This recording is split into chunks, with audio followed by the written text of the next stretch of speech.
బెండకాయ పులుసు అయితే చేస్తున్నాను.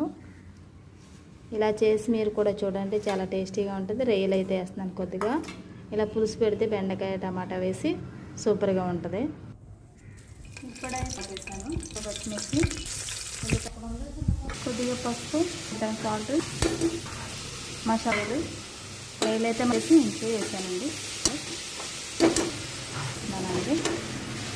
మీకు కాసేపు మగ్గిన తర్వాత టమాటా వేయాలి. రవ్వంత పులుపు వేసుకోవాలి. బెండకాయలు అయితే బాగా ఫ్రై అవ్వాలి. టమాటా వేస్తున్నాను, మగ్గనివ్వాలి. కారం అయితే ఒక స్పూన్ వేస్తున్నానండి. ఇలా కూడా వేస్తున్నానండి. పులుపు కూడా వేస్తున్నాను. బెండకాయ పులుసు కదండి, కొంచెం నీళ్ళు ఎక్కువ పడుతూ వేస్తున్నాను. మీరా రెడీ అయిపోయిందండి కూర. పచ్చి రొయ్యలు పులుసు పెట్టాను. ఇలా చేసి ఇలా